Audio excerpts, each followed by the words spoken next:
Eh bien, bonsoir. Donc, c'est avec un petit mix qui porte le doux nom de Mental Obsession et qui a été réalisé par Fabien HP, qui est un de mes plus proches frérots de son sur Facebook, du moins. Voilà, que nous allons continuer cette revue de couverture de magazine. Voilà, donc je vais vous expliquer comment j'ai procédé exactement pour euh, cette dernière petite aventure en webcam vidéo, puisque après en fait tout sera réalisé en HD, donc à l'intérieur de mon appartement, plus en extérieur dans Nice. On va aller se balader dans Nice, constater les choses grosses, les choses sèches, et, et on va être un petit, on va dire, thermomètre dans les fesses de la ville de Nice pour, pour voir un petit peu comment ça se passe et si par rapport aux médias, l'image de Nice est la même dans la réalité.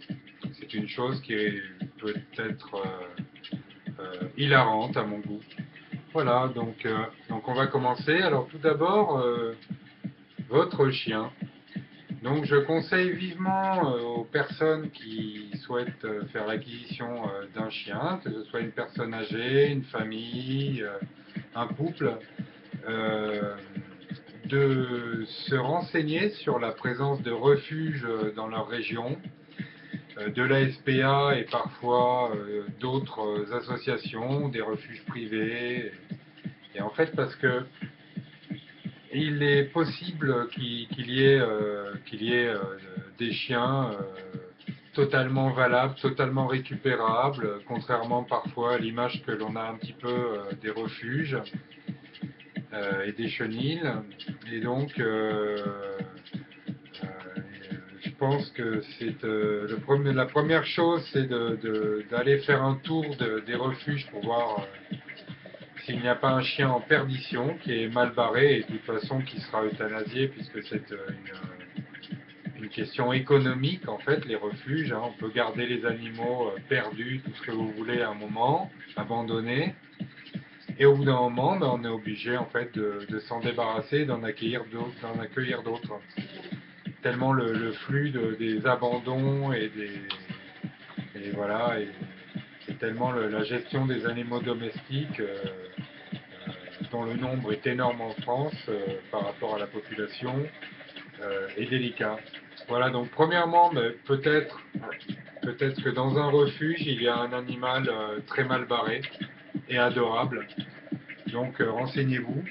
Et deuxièmement, en fait, puisque là on voit le Springer, le Golden, le Labrador, le Cocker, c'est que des chiens de chasse apparemment. Voilà, donc il n'y a pas que des magazines comme en fait chasse et pêche, je sais pas quoi, enfin, tous les magazines, le chasseur contemporain et compagnie, qui parlent des chiens dans le cadre de la chasse en fait. Il y a souvent un bon survol de toutes les races. Et alors, renseignez-vous énormément au niveau des races, parce que, par exemple, à un moment dans le Marais, la population homosexuelle s'est procuré un chien facile à porter sous le bras. Ce chien, c'est le Jack Russell. Bon, c'est un chien très nerveux, en fait, qui est quelque part un molosse, qui dans sa tête est persuadé d'être un Rottweiler, donc il s'attaque aux gros chiens sans aucune vergogne, et qui peut être ultra destructeur et surtout un générateur de bêtises complètement effrayant dans un appartement. Donc méfiez-vous de l'image qu'ont certains chiens et la réciproque est totalement vraie.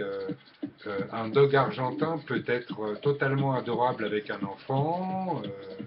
Un pitbull et un staff, bon, c'est largement démontré aux États-Unis puisque ce sont deux races qui sont totalement en fait assimilées à toutes les autres races. Et un pitbull aux États-Unis est un chien absolument comme les autres, sauf que sportivement et tout ça, on peut peut-être plus le pousser qu'un basset, évidemment. Voilà, donc c'est deux choses que je voulais préciser pour la jante canine. C'est qu'en fait, il existe beaucoup de refuges où des animaux, en fait, vont être piqués, tout simplement. Je le dis comme ça, comme si ça ne me touchait pas, mais évidemment, c'est un microdrame permanent et on voit souvent des panneaux et des publications, d'ailleurs, sur Facebook pour essayer de sauver un chien avant jeudi, vendredi ou dimanche, euthanasie. Voilà. Et au niveau des races, encore pire. Renseignez-vous vraiment sur chaque race de chien a une sorte de caractère. Euh, Méfiez-vous surtout des ondits. Un petit caniche et un Yorkshire sont des chiens qui mordent totalement. Quand ils sont trop chouchoutés, qu'ils sont jaloux, ils peuvent même mordre un enfant au visage, je pense, il n'y a aucun souci. Donc cette image-là, essayez de la zapper. Et évidemment, l'image du pitbull, de l'Amstaff, de l'espèce de racaille avec sa 8-6, son gros joint et qui se balade avec son pic sans laisse en plein Paris. Bon, ça remonte, aujourd'hui ce serait moins possible quand même, donc ça remonte à pas mal d'années, mais ça s'est vu à la sortie des concerts de hip-hop, de tout ce que vous voulez. Et donc, de ce côté-là, ce qu'il faut savoir, c'est qu'il y a quand même le maître qui est très important, qui joue quand même un rôle primordial. Et que, je le redis encore une fois, pour ce qui est tout ce qui est race dangereuse, et le fait que quelqu'un comme moi soit considéré comme un terroriste presque, enfin si, il faut plus de papier que pour une arme à feu. Donc, quasiment assimilé à des terroristes parce qu'on a une femelle Amstaff adorable et un vieux pépère d'Amstaff qui est une sorte de gros bébé ou d'ourson. Moi, ça m'a toujours fait mal aux fesses. Voilà, j'ai toujours détesté les gens qui font de la merde, qui se volent entre eux, qui font des embrouilles, qui se poignardent, qui font des viols, tout ce que vous voulez, des sales plans, qui droguent les gens, qui vont les chercher chez eux. Et tout cet univers-là, en fait, n'avait jamais fait partie de mon univers, mais en plus de ça, je dois avouer que c'est des choses qui peuvent arriver à votre famille, à vos amis, à vos parents, à n'importe qui. Donc, moi qui ai toujours à peu près tout fait pour justement ne jamais rentrer dans ces trucs-là et avoir cette image-là ou faire de l'argent facile et compagnie, ben, c'est clair que ça m'a bien cassé le cul de retourner, je crois, 27 fois ou un truc comme ça, pour qu'on pique pas mon chien, qu'il ait tous ses papiers et compagnie.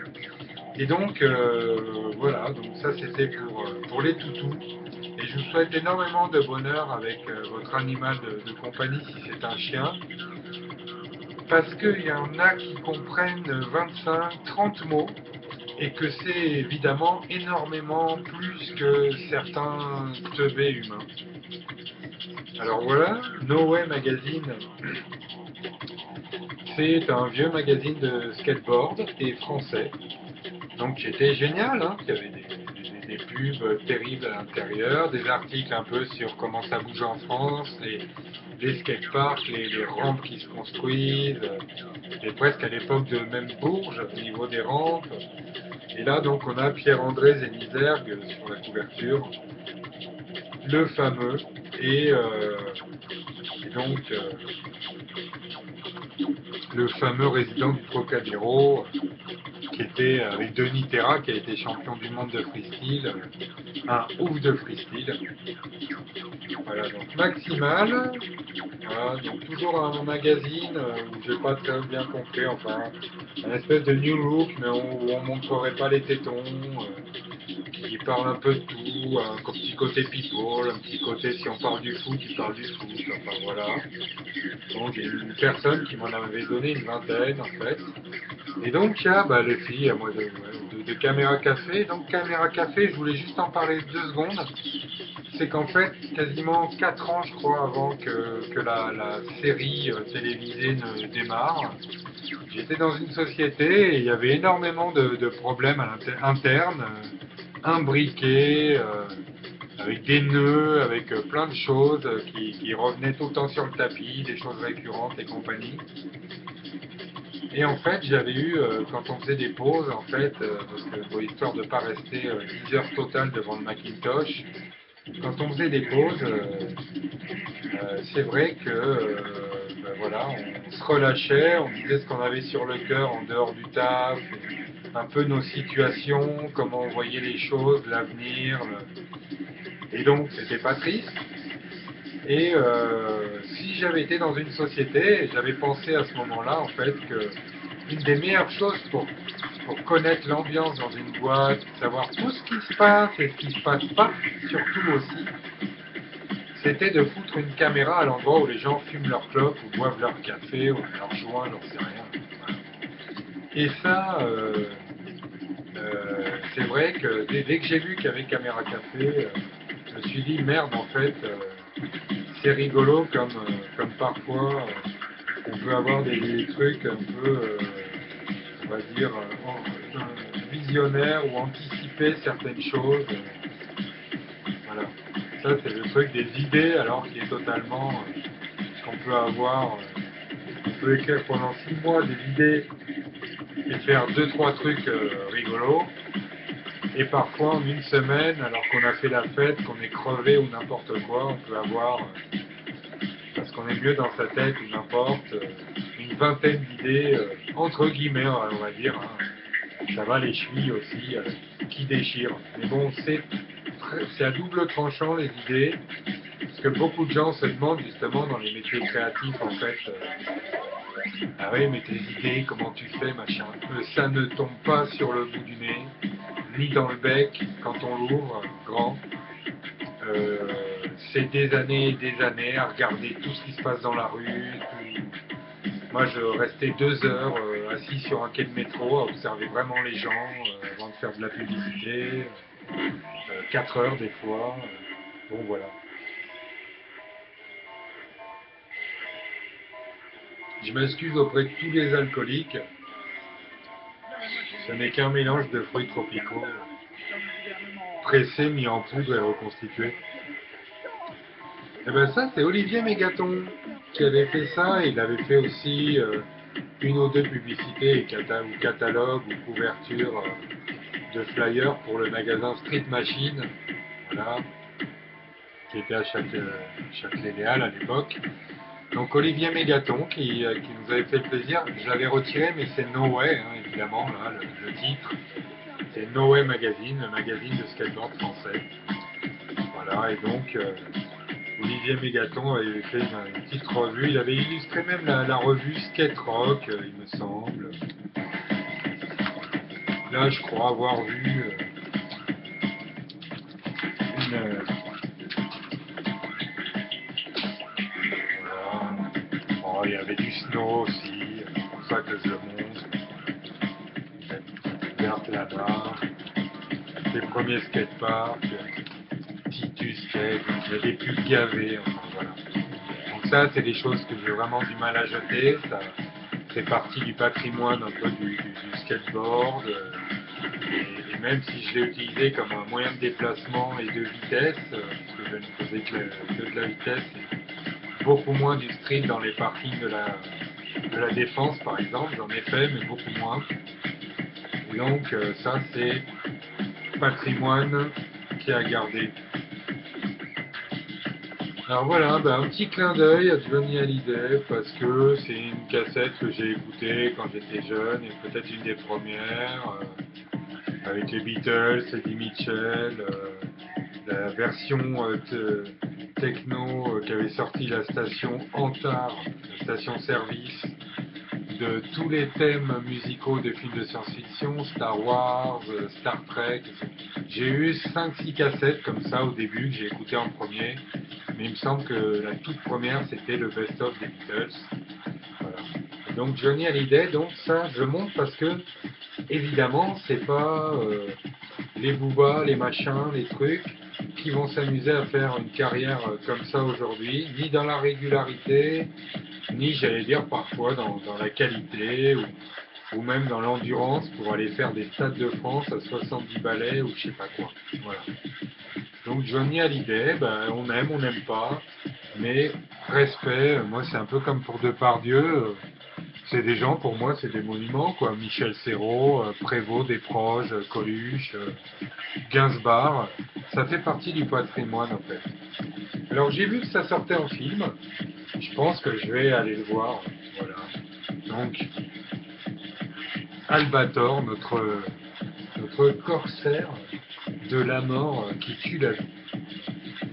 En parlant de légende, bah, Anyway, magazine français de skateboard également. Je l'ouvre pas, c'est gavé de pubs, d'articles, machin, sur Lyon, sur Paris. Et donc avec Tony Hawk. Alors voilà, donc la légende presque inexpliquée du skateboard, puisque jamais personne n'a été champion du monde autant d'années comme ça. D'ailleurs, ceci en est un bel exemple. Voilà, donc autant de gloire et juin 83. Voilà. Tennis Magazine, donc que j'ai mis de côté en fait pour ma webmaster Marie-Pierre Moinet.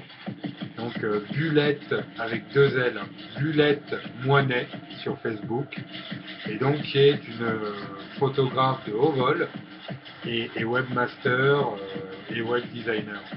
Voilà, donc le tennis, vieille revue de tennis, ça me rappelle les 4-5 fois ou un peu plus où je suis allé à Roland Garros, invité par le père d'un pote. Alors ça, franchement, voilà, justement, faudrait pas que ça en devienne une d'obsession. Regardez ça, en fait. Je connais des mères de famille où il n'y a pas plus cool. À Paris, elles traînent avec des blacks, des rebeux, des asiatiques, des juifs dans le milieu du cinéma, tout ce que vous voulez. Je connais 1 milliard de gens qui sont pas racistes pour dessous et qui sont zen et qui pourtant, à cause de problèmes de violence et de racisme, sont obligés d'enlever leurs gamins de l'école. Non, mais un truc où il y a 20 ans, il aurait fallu qu'il y ait une grenade, une bombe dans l'école pour qu'un un parent d'élève, en fait, retire son gamin de l'école. Là, maintenant, c'est tout le temps. Quand c'est pas du racket, c'est autre chose. Quand c'est pas des trous du cul qui se filment en train d'éclater un élève à 15, c'est un gars qui va s'amuser à filmer ses rapports sexuels avec une gamine et qui va faire tourner la pipe sur, j'arrive pas à dire sur YouTube, mais au moins à tout le collège. Ça, franchement, mais qu'est-ce qu'il fait le gouvernement, quoi?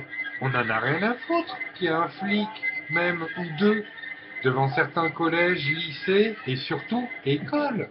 Puisque maintenant, c'est carrément à l'école que le délire il commence.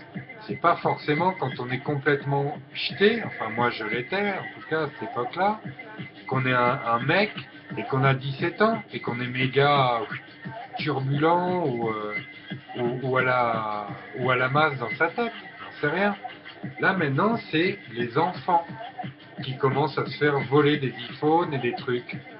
Je sais pas, c'est pas une question ni pour une fois, de nationalisme de mes couilles, de racisme de mon cul, de tout ce qu'on veut. C'est qu'en fait, on peut être noir, blanc, violet, machin. Si on est avec une femme qu'on aime, on peut avoir des enfants, mais on est amené à les mettre dans une école. Et en fait, moi, je n'aimerais vraiment pas être à la place des parents qui sont obligés d'aller voir un proviseur parce que leur gamin s'est fait éclater la gueule parce qu'il n'a pas voulu donner son iPhone. encore un des beaux aspects de l'iPhone. Alors les Russes, vraiment un peuple que je considère, malgré tout ce qu'on en voit extérieurement et médiatiquement, c'est-à-dire les putes, la mafia, la drogue, voire les nouvelles drogues comme le crocodile, tous les trucs hardcore et les supporters de foot qui sont les plus violents du monde, hein, je crois, puisque je sais même pas s'ils attendent le coup d'envoi en fait pour se foutre sur la gueule, les supporters, tellement ils sont sauvages, en Pologne, en Russie et compagnie. Champion du monde de plein de trucs, en fait, les Russes, pas toujours les bons trucs, mais voilà, en fait, mine de rien, avec le recul, et voilà, les petits reportages et les trucs que j'ai pu voir par exemple sur YouTube, j'ai l'impression qu'on est beaucoup plus proche d'eux que des ricains qu'on essaye d'imiter depuis des années et des années. Et je sais pas si non seulement c'est notre truc, mais si non seulement on y arrive, parce que moi, jusqu'à preuve du contraire, en France, tout ce qui vient des États-Unis, eh ben justement, j'ai l'impression qu'on a pris que le minable, le naze ou le lourd, et qu'en fait, d'un autre côté, les trucs bien, c'est-à-dire les gens qui bossent comme des sauvages, le vrai petit côté fou, voire grand côté, comme par exemple certaines personnes en Californie, à San Francisco et tout. Tout ça, on l'a pas. Mais par contre, on se retrouve avec quasiment des flics déguisés en Golgoth, avec un taser, avec un machin, un truc, donc une espèce de police qui s'est américanisée et qui se laisse pourtant continuer, euh, euh, qui, qui, qui, en fait se fait insulter par des personnes de 16 ans et puis qui peut pas répliquer.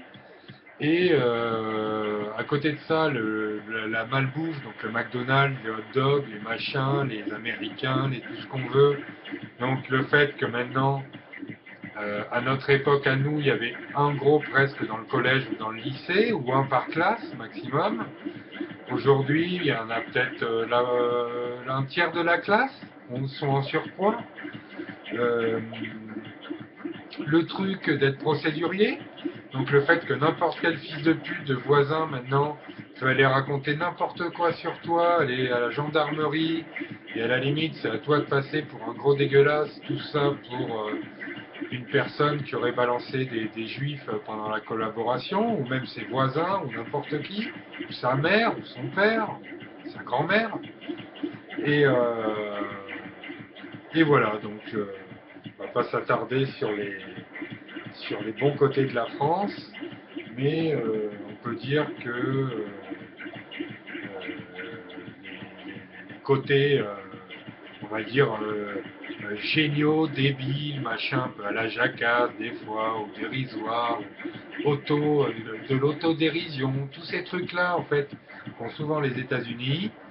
Nous, on est passé complètement à côté. On s'est jeté sur le McDonald's, sur les jeux vidéo, sur se faire abrutir par de la télé, parce qu'on a 15 milliards de chaînes, donc on a moins l'excuse de se dire la télé c'est de la merde. Enfin voilà quoi. Alors il n'y a rien à dire au niveau des Américains, eux n'y sont pour rien. C'est les Français là qui ont voulu être des moutons, dans ce sens-là, et qui en plus maintenant se permettent de mettre tous les fautes, alors c'est vrai sur les banques, moi je suis d'accord, mais sur les États-Unis. Donc si là tout part en couille dans la société française en ce moment, pour certains ahuris, donc notamment apparemment pour certains altermondialistes ou antifa, tout serait la faute en fait des Américains. Ce qui se passe sur le sol français, c'est à cause des gros enculés qui mangent des hamburgers de l'autre côté de la mer. Faut se détendre quand même, hein, au bout d'un moment. Parce que franchement, il doit y avoir peut-être 10% ou j'en sais rien. C'est vrai qu'on est banquifié, américanisé, tout ce qu'on veut, mais ça va bien de s'en prendre aux autres comme ça, alors que la merde française, c'est la merde française et elle ne concerne, je dirais, à 80% quand même que la France. Aujourd'hui, un peu beaucoup l'Europe, Mais bon, l'Europe, c'est nous qui l'avons voulu encore, donc c'est comme pour Hollande, tout le monde se plaint, Sarkozy, tout le monde se plaint, Machin, Chirac, Mitterrand, tout le monde se plaignait, et pourtant les gens vont voter, et après, 3 mois après, on les entend chialer dans les jupes des médias. Voilà. Donc ça, c'est du lourd, je pense, tout le monde s'en rappelle, hein. Pas seulement pour les Spicy Girls ou toutes ces conneries, mais le phénomène des boys bands. Donc, ça s'apparente à de l'adophilie. Hein. C'est des mecs de 25-30 ans qui montraient quand même leur pec pour vendre des disques où il n'y a ni musique ni parole, à des pucelles décérébrées et à des mecs en manque de look ou de je sais pas. Pour arriver à être un mec et à s'apparenter à un boys band, faut quand même déjà être bien barré, quoi. Et donc, phénomène de boys band qui existe plus trop aujourd'hui, mais qui à partir du moment où il a marché a été aussi redoutable, on va dire, qu'une danse ou une danse de l'été, comme la Macarena ou la Bamba ou n'importe quoi.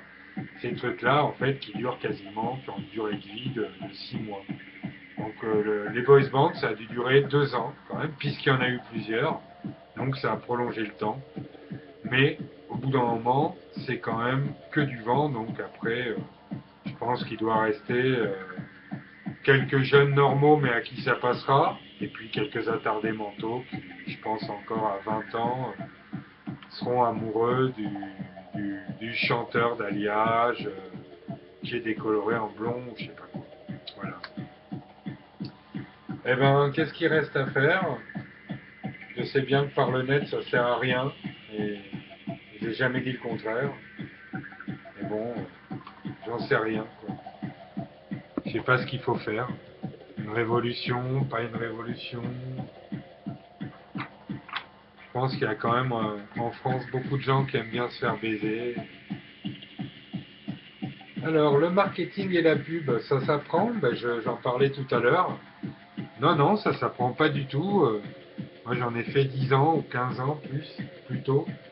Ça s'apprend pas du tout, en fait. C'est un truc comme ça que tu as à la naissance. Et quand tu es adolescent, il y a une petite voix qui te dit hey, tu vas faire des logos, des dessins, de la publicité, des slogans, tu vas faire des pochettes de disques, des vidéoclips, tu vas vendre du carrelage, tu vas vendre des produits pour laver le carrelage. Bon, ben voilà, ça se passe comme ça en fait. On a besoin de rien, on se fait jamais chier.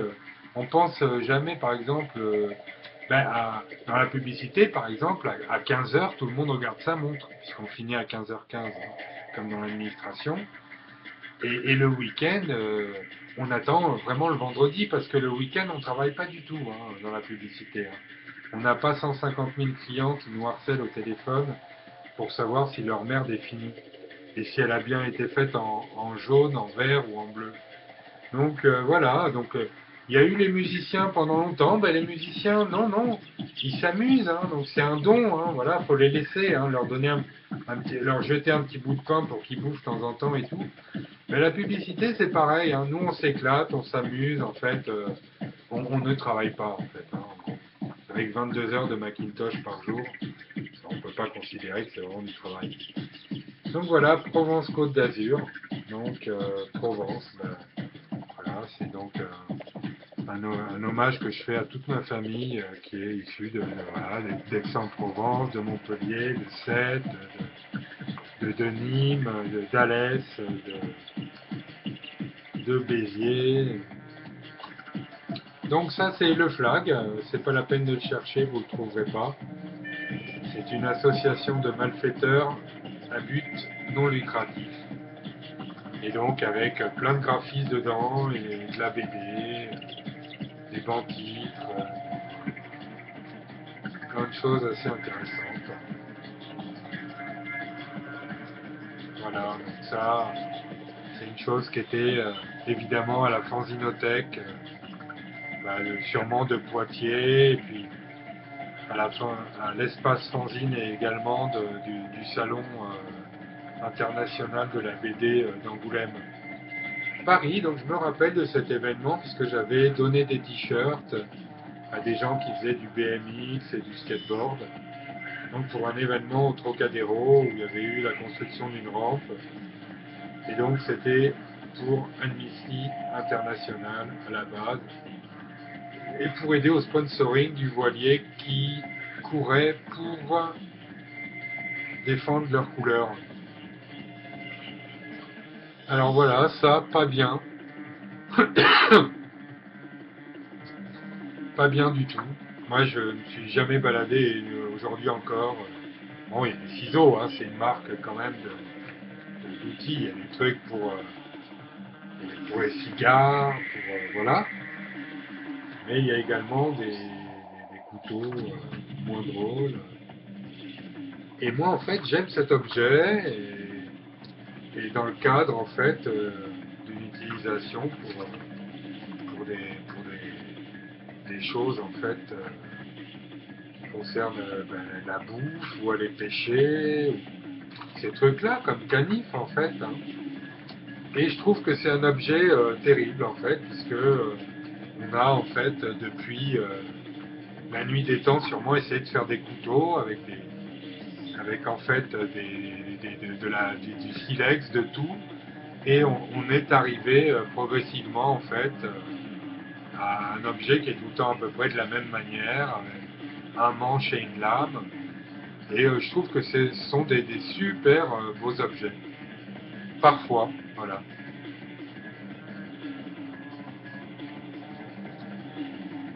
Alors l'écho des savanes, avec Saint-Domingue sûrement,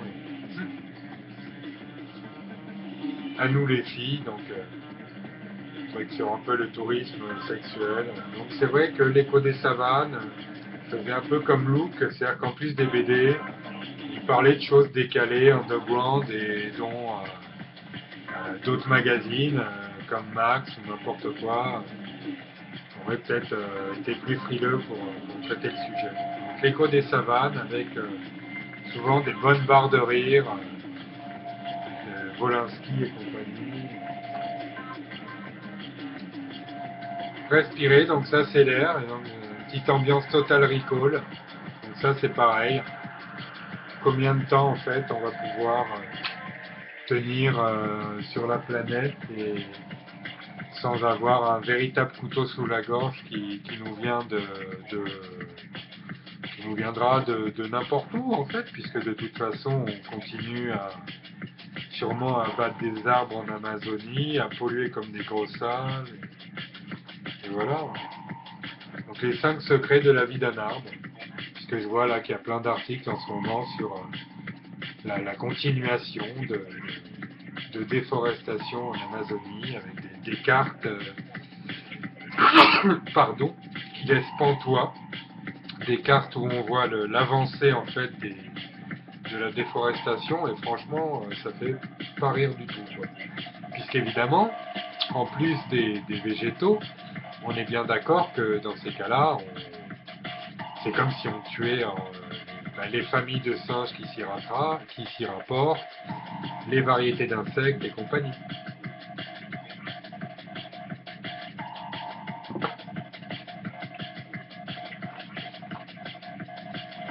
Alors voilà, donc la bataille de Stalingrad. Donc TDC, c'est les textes et documents pour la classe. Donc voilà, donc c'était sûrement utilisé dans les bibliothèques et les trucs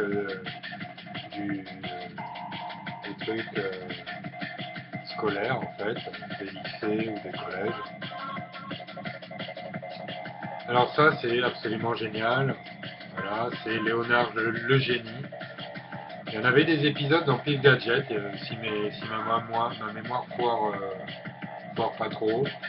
Alors ça c'est totalement débile, il y a une ou deux idées au concept par page, c'est vraiment à connaître. Léonard le génie avec son disciple qui est complètement halluciné. Ça c'est vraiment une BD très respectable.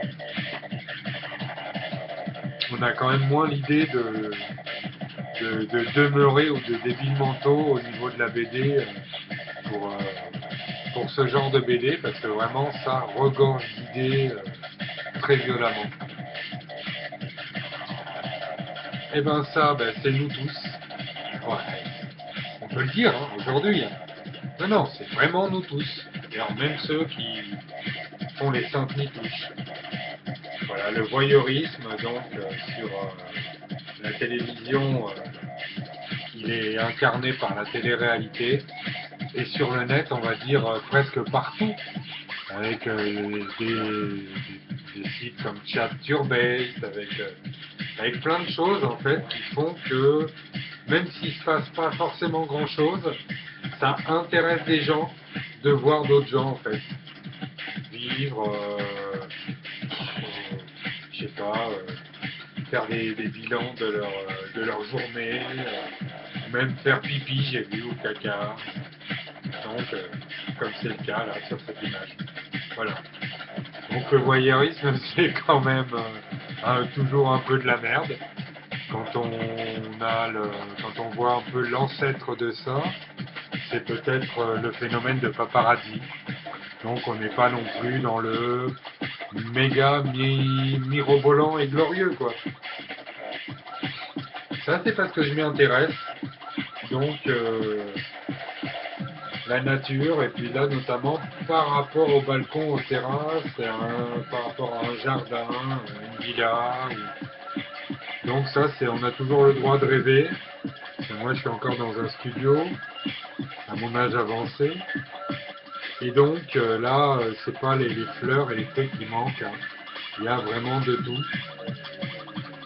Et notamment comment imbriquer un peu le côté donc civilisé d'une terrasse, d'un balcon et tout, et le marier avec la nature en fait. Bon, ben, un de mes films préférés, que j'ai beaucoup re-regardé, je le trouve parfait en fait. Hein. Autant au niveau de tout en fait. C'est un studio d'effets spéciaux français hein, qui a réalisé les effets spéciaux, autant au niveau du latex que du numérique et tout. Cette chose reste un monument, quoi. Total Recall. Et c'est pas parce qu'il y a justement Schwarzenegger. Et là, justement, Schwarzenegger avait prouvé, je trouve, avec ce rôle, que justement, il pouvait se retrouver dans autre chose que dans une armée avec un M16 et fusiller tout le monde, mitrailler tout le monde. Voilà, donc Total Recall, film d'anthologie, avec des personnages fabuleux, des monstres fabuleux, des vaisseaux, des décors, un environnement fabuleux, une intrigue, justement sur la respirabilité aussi de l'air, puisqu'on est sur Mars, à un moment, voilà. Donc ça envoie du lourd. Je voulais garder, mais quand même, hein, s'il y a bien un truc qui appelle la poubelle, c'est ce genre de truc. Voilà. Donc, Boys and Girls, numéro 3. Je sais pas combien il y en a eu, hein. Peut-être il y en a eu 5, je sais rien. Avec, évidemment, François Valéry dessus. Voilà, et ça pourrait être Jean-Luc Lahaye, ça pourrait être un peu n'importe qui. Voilà, donc Boy George à l'époque, Stallone, Michael Jackson, François Valéry, chercher le rapport. Et donc, oui, on a un peu des petits potins pour en fait Nana de 15 ans, sur les chanteurs. Quelques années plus tard, ça aurait été Bruel en couverture. En parlant de Bruel, justement, voilà Pierre Desproges, donc, avec les 20 ans de sa mort. Donc, méchamment absent. Méchamment absent, vous m'étonnez. Voilà donc une personne, et ça, j'ai pas honte de le dire, qui aujourd'hui, en fait, serait en prison avec on va dire, les sketchs qu'elle déclamerait à la Cigale ou au théâtre de la Main d'Or ou de je sais pas quoi. Et aujourd'hui, en fait, elle est au Bataclan et qu'elle fasse un spectacle, en fait, elle se retrouverait donc en prison ou elle se ferait bastonner ou voilà. C'est pour ça que je le montre. Voilà, c'est que les choses ont changé en France. Enfin, changé, non. Ça, cette histoire, elle a jamais bien changé. Hein, c'est qu'il y a des sujets dont on ne peut pas parler, qu'il y a des gens qui sont intouchables. Mais des proches, en fait, aujourd'hui, ne pourraient pas dire ce qu'ils disaient à l'époque. Et étant donné que c'est une personne qui aurait pu faire partie de l'Académie française et qui est, mais pour moi, d'une rare excellence, ça trouve le cul. Ça trouve le cul parce qu'aujourd'hui, ce mec-là qui maîtrise mieux le français que le président de la République irait en prison comme un gros dégueulasse. Pourquoi? Ben, vous le savez très bien. C'est pas la peine d'en parler. Alors Cosmos 99, alors c'est une des choses qui m'a donné le goût à la science-fiction. Ça passait lors de Temps X, donc la fameuse émission d'Igor et Grishka Bogdanov, qui vit donc uniquement pour le phénomène de Tarantino, donc qui a marqué vraiment toutes nos générations, pas seulement qu'avec Pulp Fiction. C'est quand même relativement énorme tout ce qui sort de la tête de ce réalisateur. Et puis surtout, je ne m'y connais pas trop commercialement en cinéma, mais les cartons fabuleux en fait qu'il fait. Alors voilà donc le fameux vaisseau de rencontre du troisième type, qui est également, donc, qui a été recyclé dans, enfin non, qui est inspiré en fait du toit d'un des buildings de Blade Runner. Donc en fait rencontre du troisième type qui s'est inspiré de Blade Runner au niveau de cette espèce d'assemblage de petits éclairages, voilà, de lumière extraterrestre. Donc pour moi c'est notamment avec le pétage de plomb de Richard Dreyfuss quand il est chez lui et qui refait la montagne en sculpture et tout. Un film fabuleux qu'il faut voir. Et en plus, qui nous fait l'honneur de durer quasiment 3 heures. 2 heures, pardon. Je ne me rappelle plus trop. Nova, donc j'avais mis une pub pour la marque Mid-Tribe quand j'avais ma boutique à l'époque. Donc voilà, pour quand la télé libre? Bah voilà, on a bien vu que ça arrive jamais, puisque même ce qu'il y a sur le câble, c'est pour que les losers de la télé-réalité, en fait, puissent présenter des émissions comme Jean-Pascal et compagnie, et toutes les autres putes, là. Voilà. Donc, pour quand la télé libre, ben jamais. Donc Nova, c'était quand même un peu décalé comme magazine, et ils n'hésitaient pas par moments à parler de choses un peu underground. Et donc, je tiens encore une fois à leur rendre hommage. Spécial USA, alors ça c'est un peu pour faire un clin d'œil à tout ce qui est comics, tout ce qui est Marvel, Strange, tout ce qui a dessiné Stan Lee, Hanna-Barbera, tous les dessins animés, les choses qui viennent des États-Unis en fait. Donc ce magazine en fait il s'appelait donc Spécial USA. Et dedans, il y avait énormément de bandes dessinées qui n'arrivaient pas jusqu'en France, voilà, et qui étaient regroupées. Il y avait un peu de tout, hein, un peu des trucs comme dans Heavy Metal, de la science-fiction, puis des articles intercalés à l'intérieur. Voilà. Collector, non, il n'y a pas. Peut-être, je regarde vite fait.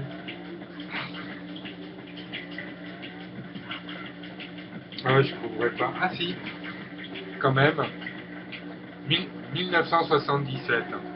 Voilà, donc quand on voit en fait le marché justement des conventions là par rapport au Marvel et compagnie, quand il y a une convention de bande dessinée et de comics, crois qu'il y a des gens que ça fait pas du tout rire, notamment Stéphane Hervé, hein, pour ne pas le dénoncer.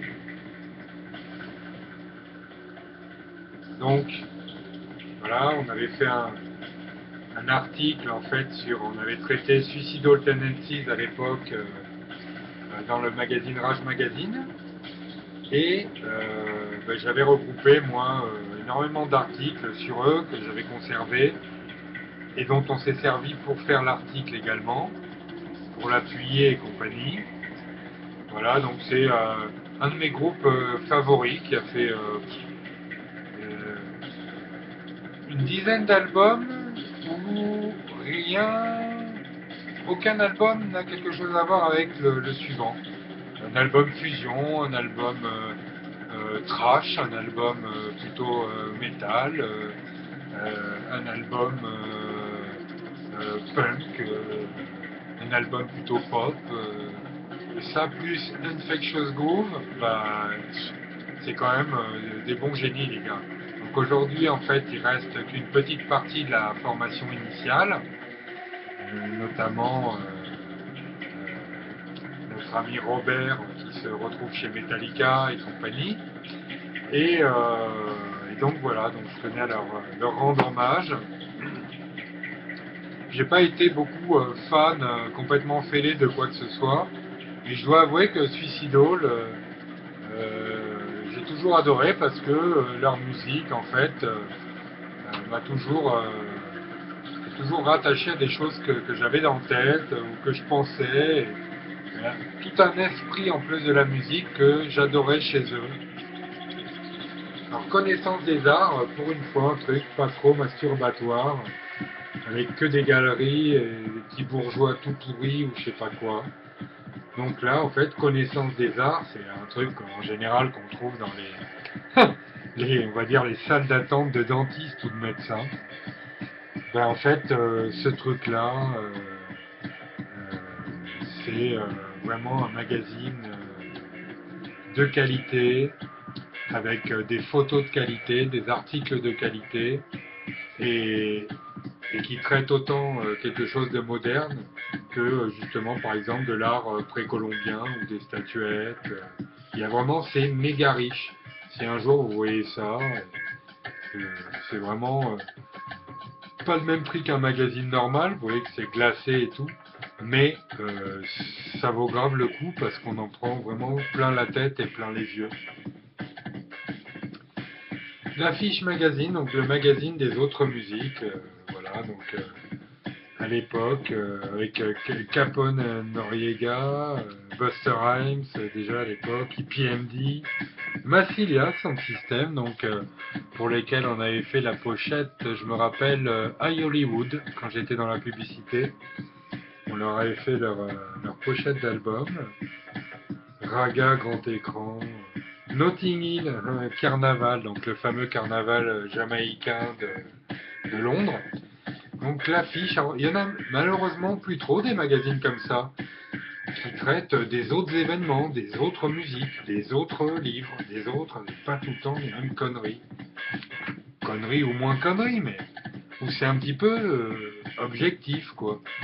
Portichet, c'est bon, quoi. Enfin, on n'est pas là que pour parler de Metallica, de Björk et de machin, même si c'est des gens géniaux. En parlant de gens géniaux, bah, Patrick McGowan, et donc ça c'était vendu avec le coffret que je me suis procuré, donc avec un DVD de bonus à la fin sur un peu le making of. Donc le fameux téléfilm pour lequel Patrick McGowan a été obligé de quitter le Royaume-Uni à cause de la faim qui a en fait rendu hystérique certains fans. Donc toujours pour moi une fable moderne hein, que celle du prisonnier. Je l'ai vu et revu. Il y a une partie de ma life là-dedans, notamment quand j'ai fait mon armée et que j'ai été réformé P4. Il y a une espèce de paranoïa, de fascisme. plein de choses, de sens du détail. Le prisonnier, c'est pas seulement un personnage et un univers des années 70 et qui se veut un petit peu visionnaire et sur le Big Brotherisme et compagnie. C'est vraiment un tout. C'est très compact et je conseille à tous les gens qui ont vraiment jamais entendu parler du prisonnier, donc The Prisoner en anglais, euh, d'essayer de regarder un épisode, ou plutôt les 17, je crois, au total. Et c'est une chose un peu comme Orange Mécanique qui marquait déjà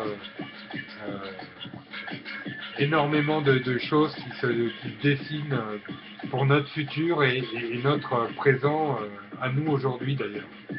Et donc ce sont des choses qui sont vérifiées, quoi. Et qui sont presque pires même aujourd'hui que ce qu'avait prévu Patrick McGowan à l'époque. Parce qu'on n'est même plus surveillé, on a en permanence une trentaine de trucs dans le cul maintenant aujourd'hui, même si on n'a pas de téléphone. Voilà.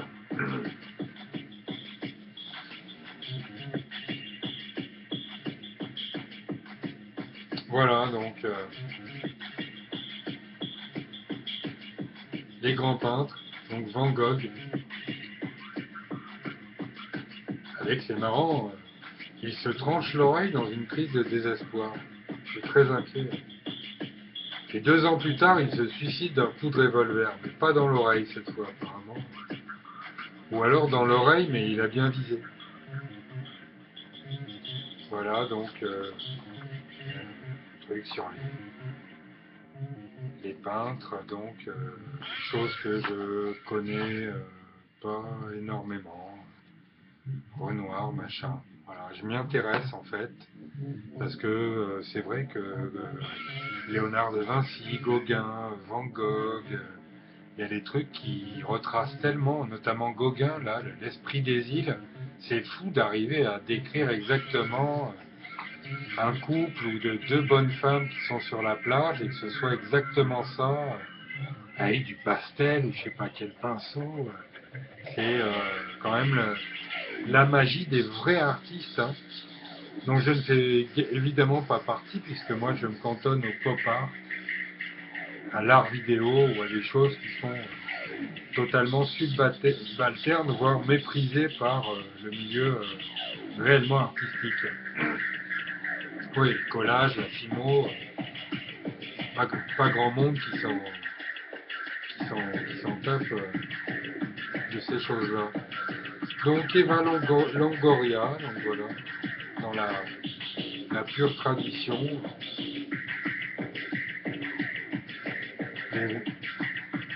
Ils veulent faire la révolution avec leur pénis, les alternaux du sexe. Ouais, donc Max, toujours des trucs un petit peu, dès qu'il y a quelque chose un peu sur de société, souvent marqué, dès qu'il y a un phénomène de société quand même, c'est la première chose qu'il traite. Hein. Donc voilà, ça c'est quand je travaillais à l'aéroport de Nice, on avait ça tous les jours, je crois, comme courrier, là, qui est venu ce matin. Là. Donc c'était sur Johnny Hallyday, donc, dont je parlais tout à l'heure. Ah, donc c'est un Français dont on n'en aura plus jamais d'exemplaires en fait. Hein. C'est un collector. Alors celui-là il est beau. Forcément, voilà. Janvier 83, numéro 10.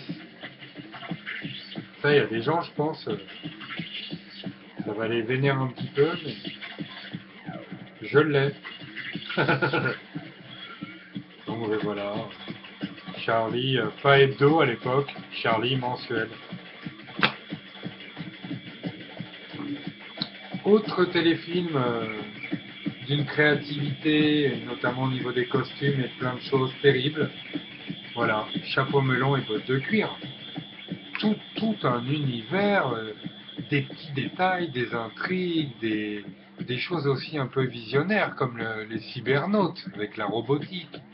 Euh, euh, énormément d'idées, comme pour les mystères de l'Ouest. En fait, je comprends pas les séries d'aujourd'hui, où en 100 épisodes, on va dire, ben, il n'y a pas... il y a même pas la créativité ou quoi que ce soit de 10 épisodes de ça, ou des mystères de l'Ouest, au niveau des idées, des mécanismes, des stratagèmes, des effets spéciaux et compagnie. Je vais pas vous gonfler avec cette passion que j'ai pour l'image et qui est profonde en moi, mais je ne peux pas me mettre de voile en fait sur les yeux à ce niveau-là. C'est que aujourd'hui en fait, et ça depuis par exemple Buffy contre les vampires, un dentier des lentilles, une pomme et au lit. On est parti pour 560 épisodes. Ben ça nique sa mère. Avec rien dedans, quoi, à part une poitrine vite fait, un décolleté, ou même pas une cape, si, peut-être, ouais, voilà, un gars qui met une cape, qui se met de la farine dans les cheveux. C'est M6, hein, notamment, qui a été très très fort à ce niveau-là, pour les séries de science-fiction à 2 balles, où il n'y a aucun concept, rien dedans, à part 3 effets numériques. C'est M6 qui a un peu implanté ça en France. Hein.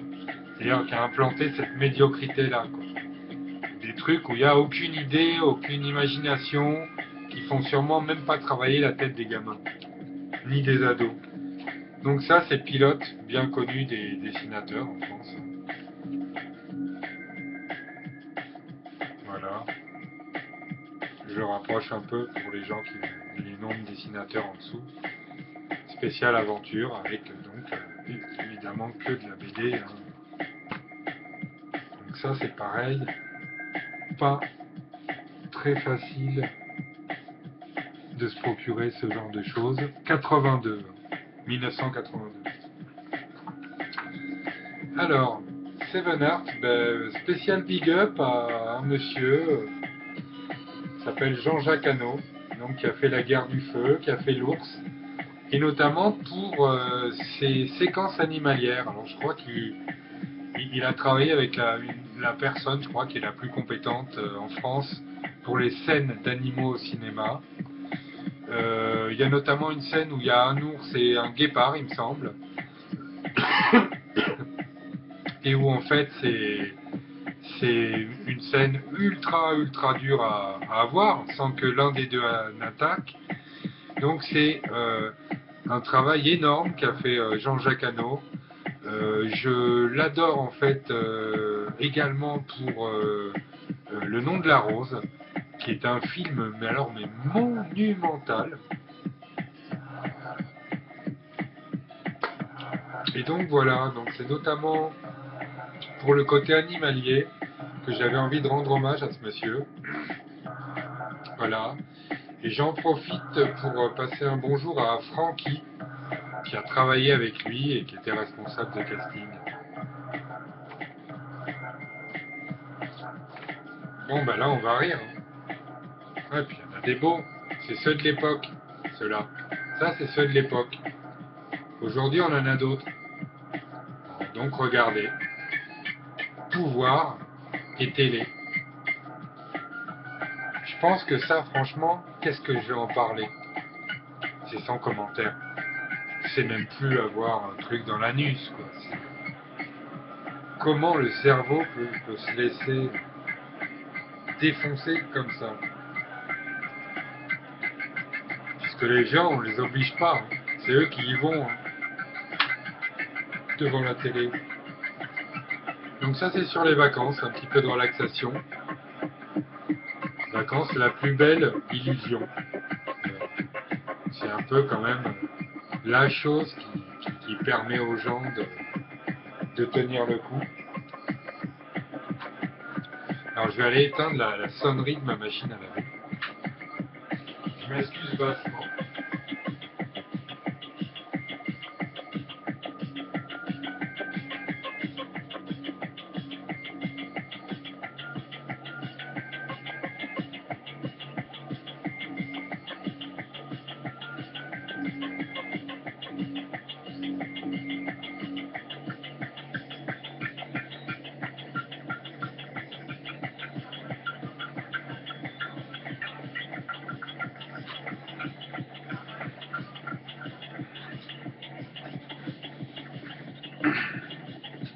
Alors celui-là, il est important, le Mad Movies.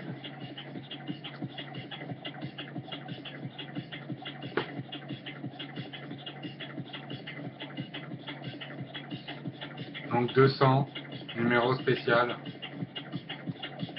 Avec certaines vedettes, hein, quand même. Vous les reconnaissez? Voilà. Donc c'est un magazine qui m'a vraiment tenu à cœur pendant des années et des années. Puisqu'évidemment, c'est pas dans Cinéma Magazine ou je sais pas quoi qu'on va trouver des trucs sur les zombies, sur des films comme Saw et compagnie, peut-être. Massacre à la tronçonneuse, machin, Maléfique. Il y en a, il y a 200 films, je crois, passés en revue. Non, il y a 100 films, 13 réalisateurs, le bilan d'une décennie en fait. Voilà. Donc Mad Movies, je leur fais ce petit...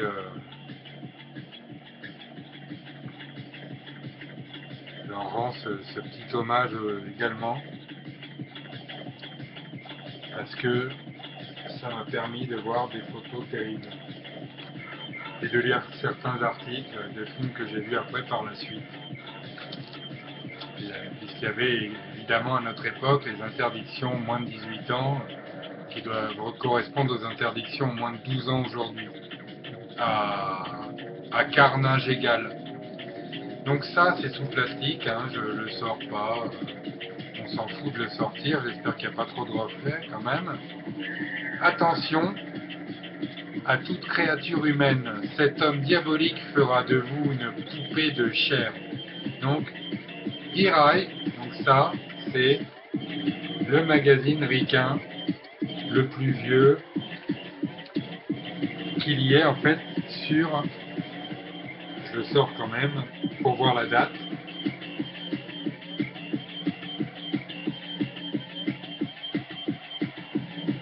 1970. Voilà. Et donc distribué en France. Et donc ça, c'est du Supra Collector. Et je ne l'ai pas lu, mais ça ne saurait tarder.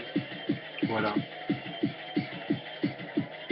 Donc ça, c'est tous les premiers trucs de vampires.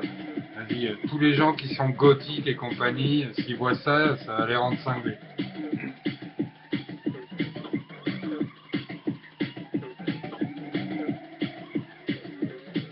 Alors là, c'est intéressant, donc Rage Magazine avec Archaos, le cirque de caractère, dont j'avais rencontré un membre à la Défense, le Jim Rose Circus, Royal de luxe.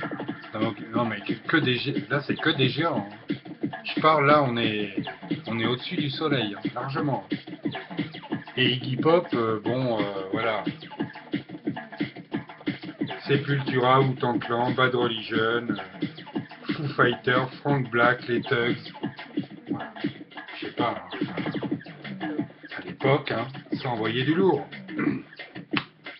Don Bailo, mes amis Burning Head, d'Orléans.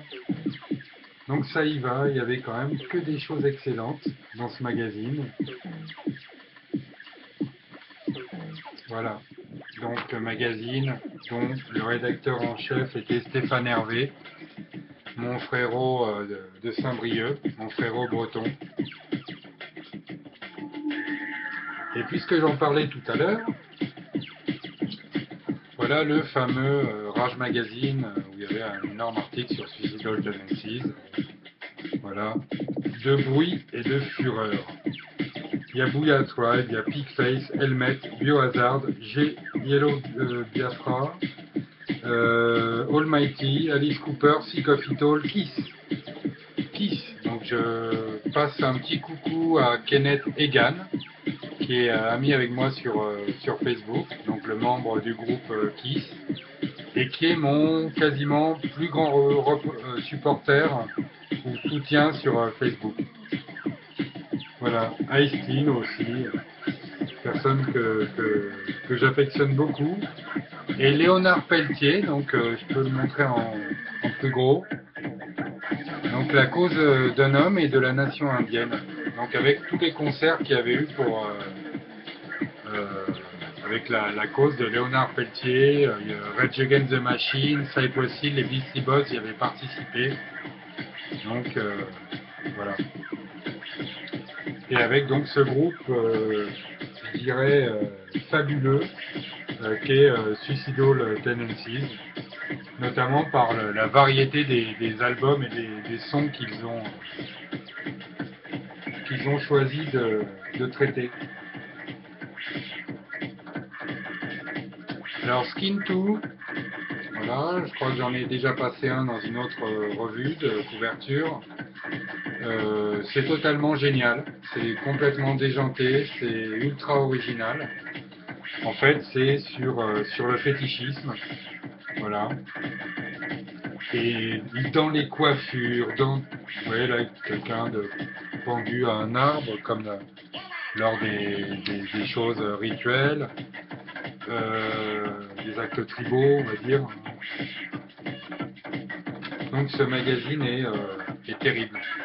Alors, il y a vraiment des choses dedans, des espèces de bagues gothiques complètement tordues. Il y a vraiment énormément de créativité dans ces choses-là. On s'éloigne vraiment du costume c'est presque on va dire du Jean-Paul Gaultier en extrême à chaque page.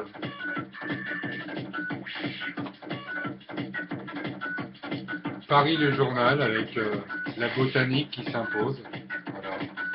Si j'étais resté à Paris, je me demande si j'aurais pas fait jardinier en fait, pour continuer à pouvoir être artiste à côté. Voilà, donc c'est Paris, on voit, tout le monde imagine les voitures, mais saluons un peu les gens en fait, qui s'occupent des espaces verts, des squares et de tout ce qui est le jardin des plantes, le jardin d'acclimatation et compagnie. Alors ça, c'est une dédicace à mon ami Jérôme, que je croisais dans tous les concerts de hardcore punk, et qui avait un fanzine. Alors ce fanzine, j'en ai conservé, puisque je le vendais dans ma boutique, un exemplaire. Et alors vous allez voir, ce qui est traité, c'est du lourd. Et il allait vraiment faire les interviews des gars, puisque j'étais avec lui au concert, souvent. Bob et les Caravanes, Burning Heads, Dirty District, Dirty Hands, Dog Eat Dog, Helio Gabal, les Sugs, Life of Agony, Machine Head, MD Flush, Murphy's Law, Mush, Muzza Day Out, Portobello Bones, Propane, Quicksand, Sick of It All, Yola Tango. Ça y va, Et à chaque fois avec un bel article, voilà. Ça, je suis content d'avoir conservé ça de toute cette époque où j'étais, on va dire, quasiment clochard dans les concerts de hardcore, sauf que j'avais pas de crête. Voilà.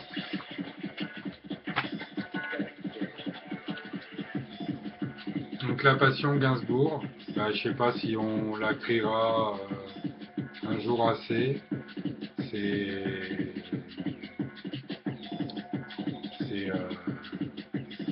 C'est toujours avec un peu d'émotion que je pense à cette personne qui était si différente en fait et si humaine parfois, un peu comme les Renault d'ailleurs. Donc la passion Gainsbourg, puisque oui, c'est une passion. C'est difficile de n'aimer qu'une chanson de Gainsbourg, comme on peut le faire avec quelqu'un dans la variété, ou n'aimer qu'une ou deux chansons de Brassens, ou je sais pas quoi. C'est un peu plus un univers, en fait, Gainsbourg, qui fait que n'écouter que Love on the Beat ou Harley Davidson of the Beach, l'intérêt est vraiment. Faut mettre la tête dedans en fait, le nez puis la tête. Alors ça a commencé il y a très longtemps. Ça fait partie également souvent du parisianisme, être in, être out. Et donc c'est sur les snobismes qui peuvent revêtir toutes les formes qu'on voit ci-dessous, là, donc c'est-à-dire la mode, le design, l'alimentation, la beauté et la culture. Voilà. Donc pour moi, ça c'est réservé à des gens qui ont du temps. Arriver à snober des gens parce que ils sont mal habillés, ils n'ont pas de la culture, ils connaissent pas tel pianiste, ils vont pas à l'opéra, ils ne pas ceci, ils ne pas cela, ils toujours ceci, ils ne jamais cela. Faut avoir le temps quand même. Faut avoir le temps et puis il faut pas avoir peur de se faire casser la gueule un jour ou l'autre. Parce qu'à force de snober les gens, en fait, il y a des gens qui s'en foutent et qui laissent faire. Et il y en a à qui ça peut mettre les nerfs en pelote. Ouais, des gens qui sont peut-être plus, qui ont un peu plus le sang chaud, n'importe. Et donc quand on s'adonne à ce genre de petits loisirs, le snobinardisme, comme je vois beaucoup sur la Côte d'Azur, on peut également s'attendre à se faire dessécher un jour ou l'autre, d'une manière ou d'une autre, hein. Parce que verbalement, ça peut bien faire mal aux fesses aussi. Braindead, donc dans Monstroid Magazine, donc Braindead qui a relancé en fait l'industrie du gore, qui était en train de s'essouffler à l'époque. Voilà. Il y avait eu Bad Taste, il y avait eu plein de trucs, machin. Et en fait, Braindead a carrément remis un peu au bout du jour le gore et le slasher et compagnie, un peu tous à la fois, toutes les choses où en fait il y avait souvent des effets gore de série B ou vachement mieux fait. Voilà. Sachant que c'est pas péjoratif puisqu'il y a évidemment des effets spéciaux mieux faits dans les séries B, notamment chez Trauma Productions, avec toute l'équipe Trauma, que dans les longs métrages qu'on va voir au cinéma. Skin 2, donc toujours des choses originales, des choses mimi, des choses sexy, bandantes. Voilà, on appelle ça comme on veut, puis tous les goûts sont dans la nature en plus. Euh, pas mal de délires, hein. C'est que des délires en fait, hein. C'est que des vêtements qui n'existent pas, des trucs de pirates détournés, d'infirmières, pas seulement des trucs, on va dire, vulgos de cul justement. C'est que là, c'est vraiment un magazine, vous voyez, glacé, de qualité, et où dedans, mais il y a des gens déguisés en oursins, il y a des trucs de fou. Il y a vraiment des choses qui sont plus dans le burlesque, dans l'insolite et dans le drôle, que dans la fous-moi-là bien profond, si vous arrivez à comprendre ce que je dis. Alors, ça, c'est l'ancêtre, enfin c'est l'ancêtre, c'est une des choses qui aurait pu, on va dire, ne pas se faire broyer par le net, mais qui a dû se faire broyer par le net direct. Ça date de 2000. C'est ce magazine qui était vendu avec une couverture dessus, pour pas qu'on le voit. Donc il y avait une couverture argentée dessus, où il y avait marqué Le Monde du Bizarre uniquement, sans tout ça, sans la couverture. Donc c'est-à-dire que même la couverture a été censurée à la vue des clients qui se baladent dans la rue autour du kiosque. Et donc il y a une histoire d'un espèce de un gars d'une secte avec qui fait des rites religieux, des flagellations, des trucs comme ça. Une torche humaine, les bombes de Hong Kong, ça c'est plutôt cul. Je crois qu'il y a un anaconda qui rejette le corps de quelqu'un dedans. Donc il y a des images chocs. C'est précisé en fait tout en haut. Voilà, donc ça contient des images susceptibles de choquer. C'était mis sous ça plus le cachage de couverture en fait, le voilage. Et donc il y a de tout, vous voyez, une espèce de tous les trucs en fait quand même un peu un peu extrêmes, hein, les hommes canons, les trucs à la jacasse. C'est un peu dans c'est un peu dans cet esprit-là. Les gars qui lévitent en yoga, avec le cul collé à la neige. Voilà. Donc, il n'y en a eu qu'un, je crois. C'est un des rares magazines où j'ai le 1 et où c'est resté dans l'œuf parce qu'il n'y a eu que le pilote et le 1 et pas de 2. Alors voilà, donc ça c'est un magazine que m'a donné en fait mon dentiste qui s'appelle Monsieur Ferretti et qui est plongeur connu dans la région, qui participe au festival d'images sous-marines qui a lieu chaque année à Antibes. Donc il y a un plongeur qui plonge en plein hiver, qui plonge tout le temps en fait. Et il me l'a donné en fait pour mes collages. Voilà, parce que je lui avais dit que ça m'intéressait, que je n'avais pas souvent de super belles images du monde sous-marin qui est une de mes passions avec les requins. Et en parlant de requins, ben, voilà, donc nos ancêtres des cannibales, il y a 6000 ans en France. Alors voilà, donc ben, en fait j'ai travaillé 6 mois en fait pour un laboratoire qui analyse des fouilles archéologiques, donc dans la grotte du Lazaret à Nice. Et dans cette grotte, en fait, on a retrouvé des mâchoires en fait humaines qui ont été cassées, et donc pour que les personnes puissent en extraire une moelle qui est très très riche et qui est en fait qui est inclus dans la mâchoire humaine. Donc on peut soupçonner en fait les premiers hommes et nos ancêtres en France d'avoir eu recours en fait au cannibalisme, puisqu'on a retrouvé des os humains qui ont été cassés de manière à ce qu'on puisse en fait consommer la moelle qu'il y avait à l'intérieur. Donc cannibalisme hein, qui est toujours une chose en fait tabou. Donc sur YouTube, il y a un article sur le fameux japonais qui a dévoré une étudiante hollandaise. Et, euh, et on va dire que c'est une personne qui est libre aujourd'hui. Donc on voit un petit peu la différence des lois. Elle est libre, elle fait de la peinture en fait, et elle est devenue une star internationale quasiment.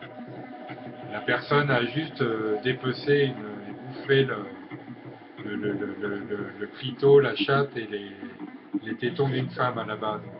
Et il est devenu peintre. Comme quoi en fait. Alors ça me fait penser à Coluche. Modes et travaux avec des patrons en papier de soie. J'en ai gardé un parce que je voulais savoir un peu comment se créaient les vêtements. Juste avoir une petite idée, quoi, de voir comment on isole une partie du corps. Voilà, et là, c'est que ça. C'est que des plans, que des patrons, que des tenues, des, pardon, des aquarelles. Voilà. Donc ça, c'est intéressant quand même de voir comment on peut souligner des épaules, des jambes. C'est bien d'avoir une vision globale en fait du délire, sans que ce soit directement des vêtements déjà chargés, où en fait on a une vue parasitée de l'anatomie. Donc ça c'est, et d'ailleurs je vais extraire un des phénix, parce que un de mes prochains tatouages, ça va être un phénix, et pour des raisons que je ne vous cacherai pas. C'est que ça fait 10 ans que je recommence ma vie tous les ans. Donc, à force de renaître de mes cendres, je vais être obligé de me le tatouer. Donc ça, bah, c'est pour un créateur de logo, je sais pas comment vous dire ça. Hein. C'est la fête du slip, et en même temps, c'est culturel, puisque les Japonais ont vraiment un style particulier au niveau des fleurs, des canards. Il y a des classiques, il y a des choses qui reviennent, des végétaux, des papillons. Et donc, voilà, c'est vraiment très intéressant. Ça fait partie des choses, on va dire, qui sont presque professionnelles. Ben, un énorme bravo à ces gens-là. Là, ça devait être pour la Cité de la Peur. Je pense que je vais regarder pour la deuxième fois bientôt. Je ne sais pas s'il y a des gens qui m'ont fait autant rire adolescent. On enregistrait, on les regardait après, à partir d'objectifs nuls jusqu'à presque quasiment la fin. Comment on pourrait... Enfin non, c'est pas comment on pourrait, on peut pas. Ils l'ont dit eux-mêmes, leur manière de tourner à l'époque, dans le speed, machin, même s'ils avaient sûrement écrit, tout répété avant, la manière de tourner tout à l'arrache comme ça, chaque jour, pour le JT, pour machin et tout, ne serait pas viable ou pas possible aujourd'hui. Avec peut-être soit la rentabilité, soit les nouvelles technologies, les trucs, voilà. C'est-à-dire que tout ce qu'on a vu dans les nuls, il y a un DVD qui s'appelle L'Intégrule, que j'avais acheté, qui est excellent. Tout ce qu'ils ont fait à l'époque ne serait plus possible aujourd'hui. Voilà, et pour une fois, c'est pas à cause de la censure, c'est parce qu'aujourd'hui, on travaille complètement, sûrement, différemment. Donc, une grande ovation pour les nuls, et un hommage avec la gorge serrée à Bruno Carrette, qui aurait continué à faire des trucs mais complètement déjantés aujourd'hui, parce que c'était une personne fabuleuse. Voilà. C'est bien que j'ai quelque chose avec les nuls sur la couverture, parce que sinon, de toute façon, j'aurais trouvé le moyen de leur rendre hommage autrement. Alors voilà, donc ça, je sais parce que j'ai eu ma période pas fan de Cure jusqu'à s'habiller pareil et compagnie, bien que j'ai été un peu influencé, mais parce que je trouve qu'il a une créativité complètement ouf. D'ailleurs, j'aimais bien Simple Minds aussi, qu'on voit là. Et donc, à cette époque, là, ça devait être à l'époque de l'album In Between Days, je pense. Pardon, The Head and the Door.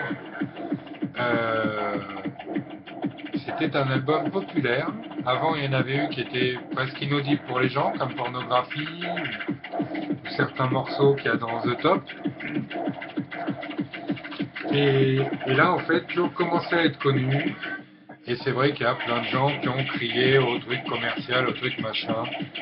Mais bon, moi ça me fait toujours rire quand il y a des génies comme ça, où après on leur casse du sucre sur le dos en disant ouais mais tu t'es pas adapté, ouais mais machin, ouais. Les gens peuvent pas s'occuper de leur cul, c'est en fait plus fort qu'eux. Il faut qu'ils s'occupent de la vie de je sais pas quoi, quand c'est pas la vie des stars ou des femmes de footballeurs, c'est la vie des musiciens.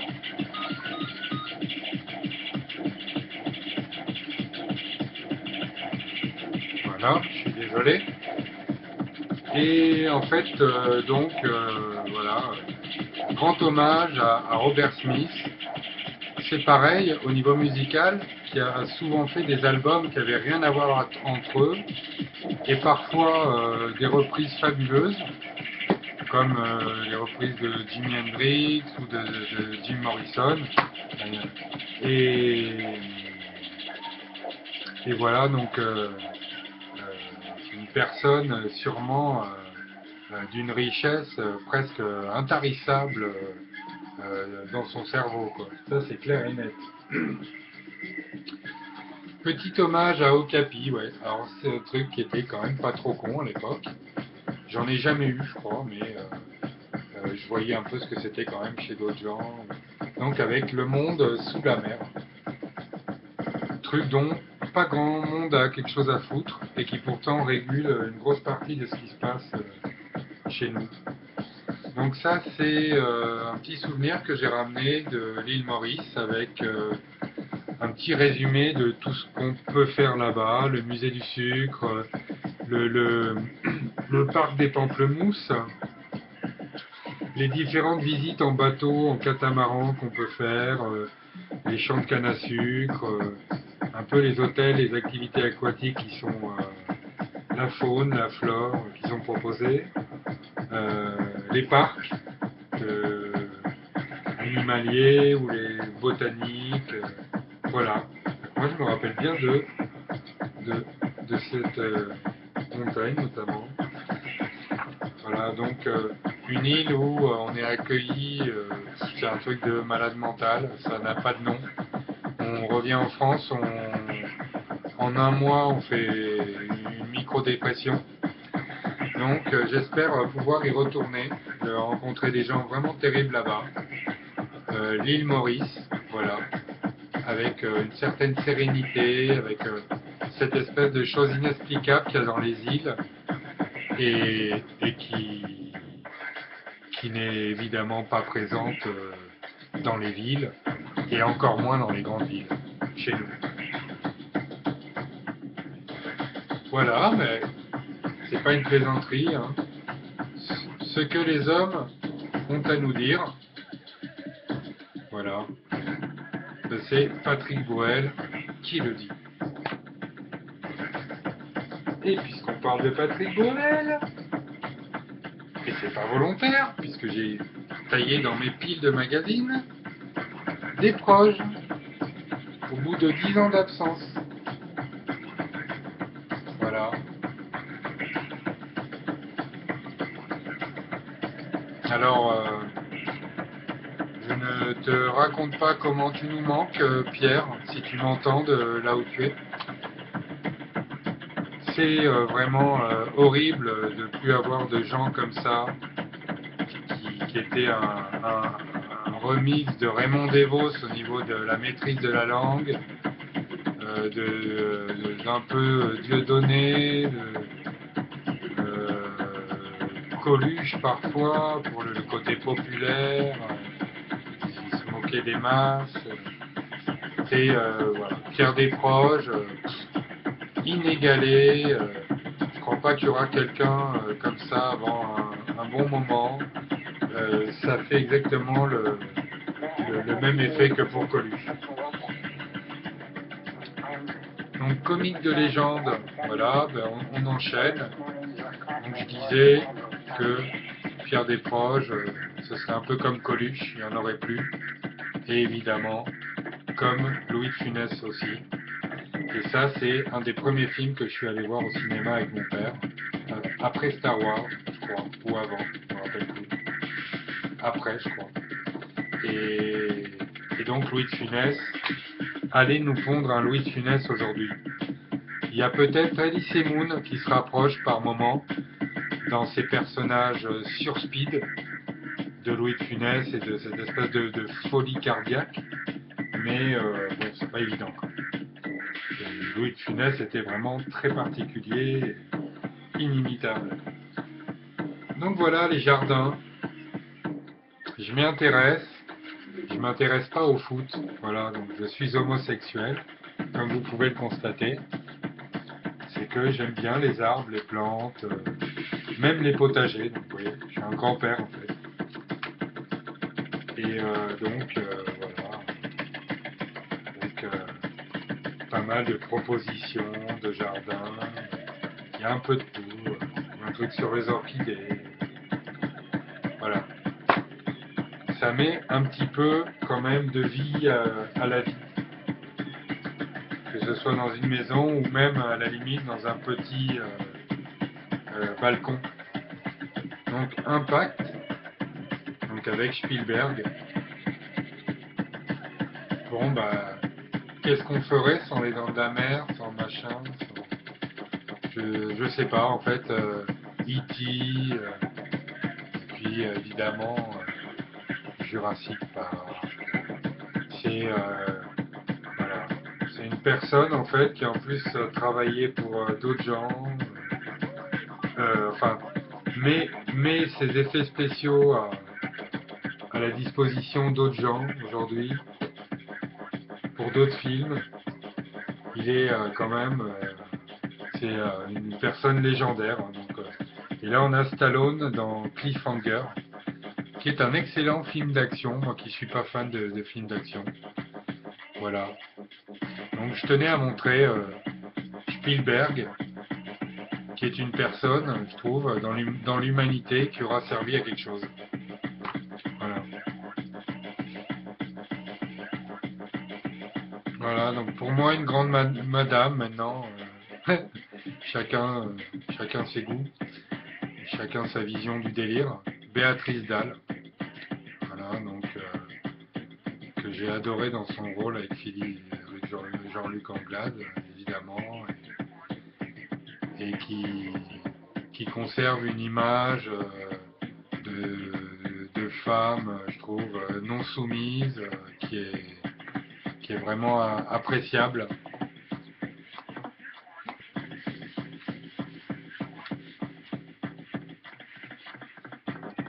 Les couleurs de la lumière, donc voilà, là c'est Nice,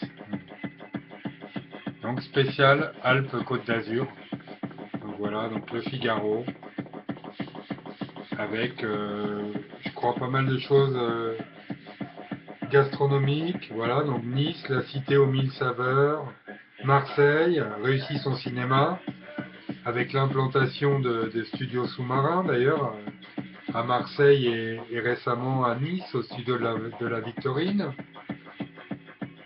Voilà, donc ça c'est un petit hommage à la ville qui m'accueille et qui essaye de me supporter sans y arriver depuis 10 ans.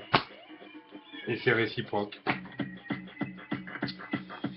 Bon ben voilà quelque chose qui a presque changé le cinéma, un film totalement parfait, Psychose, et je vois pas ce qu'on peut toujours pareil rajouter ou raconter. Les personnages sont complètement en plein dedans, c'est ultra bien fait, et j'ai trouvé le remake pas mauvais en fait.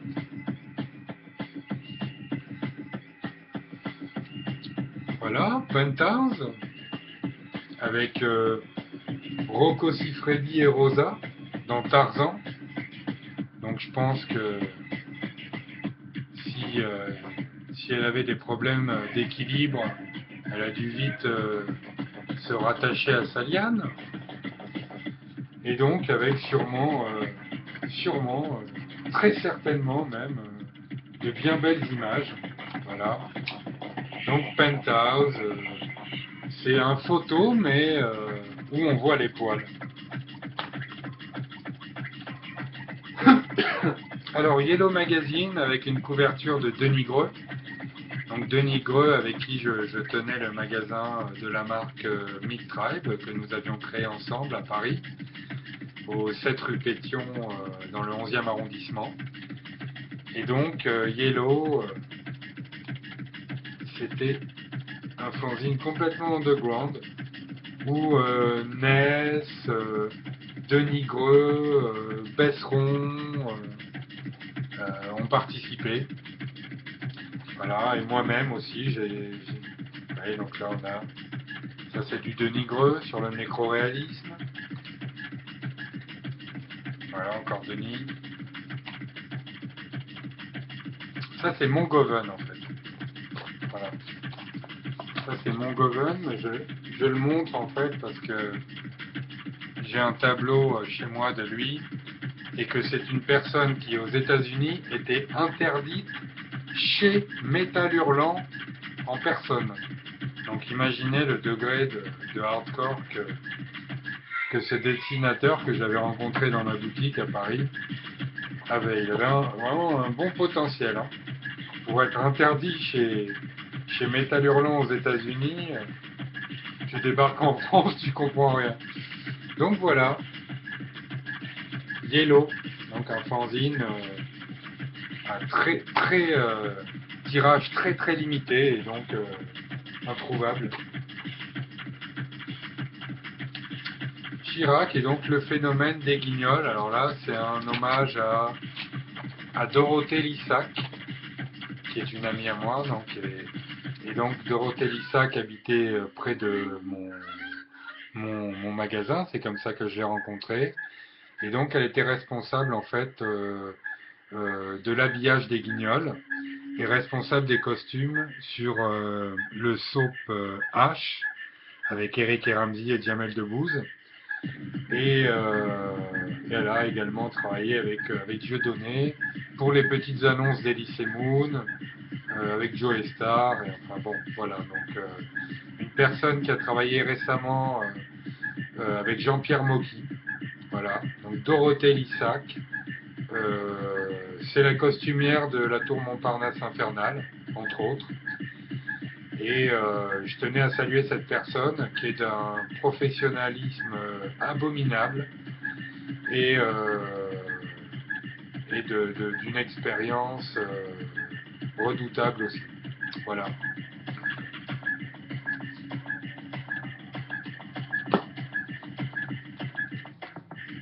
Alors en parlant de personnes redoutables, bah, voilà, Robin Williams. Et j'ai jamais vu une personne plus caméléon que lui. Donc voilà, donc je tenais à le montrer parce qu'en fait, c'est impossible, j'ai l'impression, de revêtir des rôles aussi en fait disparates que lui. Ça paraît difficilement possible. Il peut être prof dans un collège dans les années 30, comme se retrouver homme bicentenaire robotique.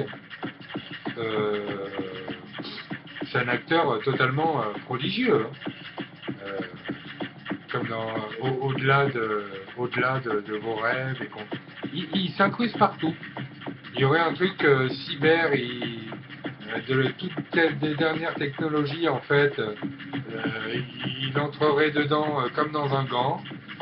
Et il y aurait un truc sur la Révolution française, il serait au top. Il aurait pu tourner dans Jeanne d'Arc autant que dans Robocop. C'est incompréhensible. Voilà. Bon voilà, je tenais à souligner. C'est pas donné à tout le monde, hein. Robert De Niro, il en est un bon exemple aussi. Ce phénomène en fait qu'a Gérard Depardieu également, hein, même s'il garde sa personnalité, comme De Niro du reste, de caméléon. La personne qui est capable de passer de n'importe quoi à n'importe quoi. Et là encore, c'est pas voulu. Mais voilà, hein, notre Gérard national. Alors voilà, ben, Gérard Depardieu, si c'est pas un monument français. Donc je suis très attristé par les derniers trucs qui se passent autour de lui, où en plus il se fait traiter de minable par des demeurés congénitaux. C'est inadmissible de traiter une personne justement qui est au même rang que De Funès, Fernandel ou Johnny Hallyday de minable, alors qu'apparemment c'est une personne qui passe son temps à payer des impôts, qui crée des emplois, qui a une entreprise, mais qui peut arriver et se permettre de juger quelqu'un qui se barre de France parce qu'il en a plein les couilles et que ça fait 20 ans que tout le monde le dit, qu'en fait tous les Français, et pas seulement les ultra riches ou ceux qui ont réussi, en ont plein le cul. Voilà. Ça fait 25 ans ou 30 ans en fait, que dès que tu as vraiment un bon cerveau, tu vas gagner 2 fois plus au Canada, tu vas en foutre ton argent en Suisse, tu te barres aux États-Unis, je crois, comme Noah a fait, ou Christophe Lambert, mais ça a toujours été. C'est pas à nous de faire les chochottes, à faire les étonnés. Ce qu'il fait là, ou ce qu'il a eu comme réaction, ou ce qui lui arrive en fait à Gérard Depardieu, c'est ce qui a dû arriver à peu près à plein de gens, et pas seulement à des Paul Naref pour le fisc. Voilà, c'est qu'en fait, non seulement la réussite en France, elle est mal vue, t'es tout de suite un vendu, un enculé, un commercial, quelqu'un qui renie ses racines, quelqu'un qui est plus authentique, quelqu'un qui a plus de visage, qui a plus de figure. Dès que tu fais 3 centimes et demi et dès que tu as vendu 4-5 choses, en France, et dès que tu as gagné un peu d'argent, t'es direct un enculé, un machin, un vendu, un truc. Il y a déjà ce truc-là qui est gonflant. Par-dessus, on te pique tout ton pognon, 75%, ou je sais plus. Voilà. Et en plus de ça, en fait, faudrait rester en France et se la boucler. Donc après, c'est selon les personnalités. Hein. Euh, Depardieu, il apporte 10 fois plus à la France qu'il n'en retire, ou qu'il ne profite, ou qu'il baisse la France. Et alors que c'est la France, sûrement, qui baisse Depardieu sur les impôts depuis des années, c'est elle qui s'amuse à venir lui expliquer qu'elle a un gros minable et un gros dégueulasse qui part avec sa thune. Donc c'est fabuleux, c'est même plus une question de monde à l'envers. J'ai vraiment honte des autorités françaises à ce niveau-là. Et si c'était le seul niveau, magazine brésilien, où je fais pas comme sur Facebook, je peux vous montrer qu'elle a vraiment des seins prodigieux. Ah, donc ça, c'est un copain qui m'a ramené ça qui savait que je collectionnais un peu, que j'étais fan de magazines. Et donc, il m'a ramené un magazine du Brésil où il y a plein de trucs sur la mode et où il y a des créatures magnifiques. Et quand on parle justement des gens qui se cassent, voilà. Donc Vanessa Paradis, comment on l'a traitée là? Elle faisait au moins sourire tout le monde avec son Joe le taxi à un moment. Et après, comment ça s'est passé pour elle? Au bout d'un moment, elle a dû en avoir plein le cul. Et c'est triste parce que ça finit toujours pareil en fait. Donc ça, j'ai à mon grand malheur perdu un livre, heureusement que j'avais photocopié en partie, sur les robots. Et ce livre datait des années 65 ou 70. Il était en noir et blanc. Et il y avait un récapitulatif quasiment de tous les robots qui avaient servi aux films de science-fiction et compagnie. Donc c'était un bouquin prodigieux, pas très gros, mais dont je regrette fortement la disparition. Je ne sais pas comment j'ai pu l'égarer, mais je l'ai jamais retrouvé dans la pile de magazines. Donc là-dedans, il y a de tout. Hein. Il y a du robot chien jusqu'au robot en fait insecte.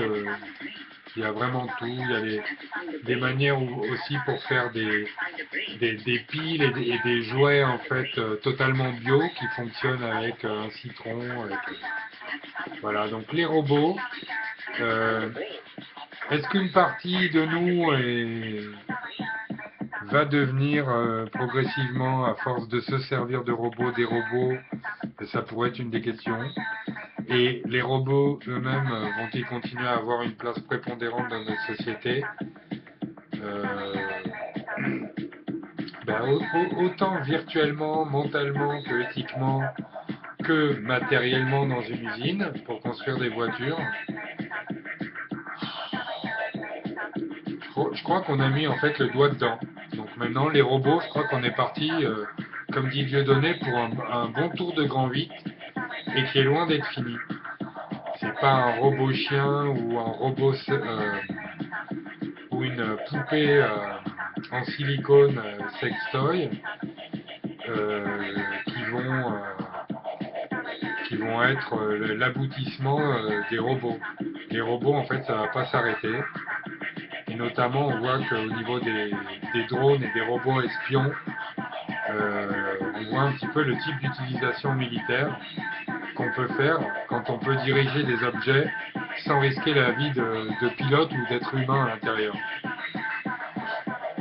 Donc les robots, pour moi, ça sera comme pour le net, c'est-à-dire une face technologie, médecine, tout ce qu'on veut qui sauve l'humain, qui fait communiquer, qui permet des choses qui n'étaient pas possibles avant. Et ce sera parallèlement des dérives, des sales trucs et une certaine part d'obscurité en fait. Voilà. Terminator, ça pourrait nous arriver. qu'au bout d'un moment, on ait l'inconscience en fait de trop laisser même le système bancaire ou quelque chose aux mains des robots, et qu'on soit totalement soumis à ça, il pourrait nous pendre certaines catastrophes au bout du nez. Un spécial bikini avec la folle histoire des seins. Voilà. Donc ça, je trouve que c'est relativement agréable.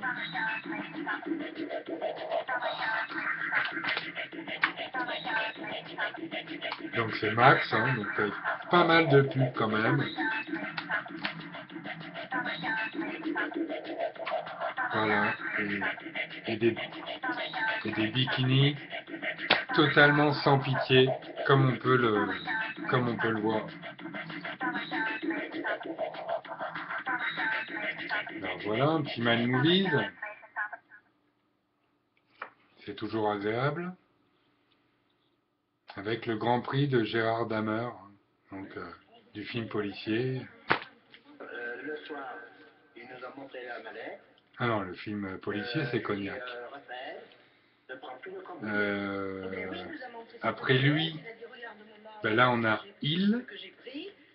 Donc ça, c'est pareil, hein. Il y a peu de gens qui doivent en avoir des Il chez eux. Ça n'existe pas. Et je vais regarder la date, vite fait. 1979. Avec donc... qui brillait. Et je faisais un peu... C'est surtout les nerfs. Voilà. J'ai perdu... En couleur et en noir et blanc. Il y avait les deux. Avec Björn Borg, on voit. Donc, voilà. Il y avait des choses... il y avait des photos en noir et blanc bien redoutables. Et, voilà. Donc ça parlait un peu de tout, de culture, de cinéma, de galerie, de société, voilà. Il, collector. Océan, alors c'est pareil, j'ai vu pas mal de choses, notamment l'Atlas de la mer préfacé par Cousteau sur la mer et les océans. Ça, je l'ai pas encore lu. En plus, il y a un spécial Vendée, ça peut être bien sympa, le Pays Basque. Et donc, voilà, donc il y a une carte géante des reliefs sous-marins. Elle est là, super. Ça, c'est pas mal. Ça vaut le coup d'être déplié et mis au mur. Et donc voilà, donc j'ai fait quelques années de chasse sous-marine, très modestement. Et j'adore les fonds sous-marins. Je dois avouer que c'est des choses qui, en plus de l'écologie bête et méchante, et de la chimie à laquelle on ne peut pas échapper, au niveau beauté et naturel, ce sont des choses vraiment à préserver. Voilà, alors avec un télérama qui titrait, je me rappelle, c'était la première fois qu'on parlait des OGM en France. Voilà, maïs attaque, plante transgénique. Voilà. Donc c'est pas nouveau puisque j'ai vu que dernièrement là, on fait des tests sur des rats de laboratoire qui sont nourris par du maïs transgénique et qui développent 3 fois plus de tumeurs cancéreuses que les autres rats. Donc ça vaut peut-être le coup d'en parler. Alors ça, c'est un dessinateur fabuleux, c'est Manara. Je connais aucun dessinateur qui ait cette espèce de ligne pour les courbes, les galbes de jambes. C'est ultra sexy. C'est ultra sexy. Et pourtant, souvent, uniquement en noir et blanc. Voilà. Mais alors, il y a un côté vraiment magnifique au niveau des courbes et au niveau sensualité. Donc Manara, j'avais été voir au cinéma Le Déclic, qui est une de ses BD, qui a été mise en scène au cinéma. C'est l'histoire d'une espèce de petit boîtier qui déclenche des orgasmes sur une femme à distance. Et c'est rigolo parce qu'en fait c'était assez visionnaire puisqu'aujourd'hui il y a l'œuf comme sextoy que certains couples utilisent pour aller au restaurant et déclencher un orgasme lors de l'île flottante de sa partenaire. Donc toujours pareil, les mers du Sud, ça me rappelle également quand je suis allé à Tahiti. Donc là on parle plutôt des Fidji et des îles Marquises, avec la rencontre des peuples d'Océanie. Et, donc Géo, ça a toujours été, oui, c'est intéressant quand même. Il y a des magazines qui servent à quelque chose, des pagaies fabuleuses là. Donc toute sûrement l'histoire des embarcations et tout ça dans les mers du Sud, depuis les plus vieilles tribus, les plus vieilles civilisations, avec tout leur culte et souvent tourné vers la mer, leur culte. Voilà.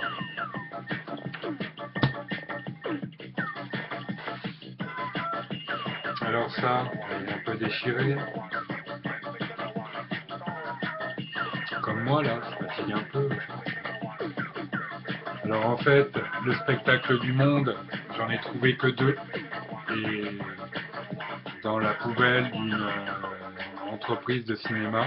Donc je ne saurais jamais s'il y en a eu énormément.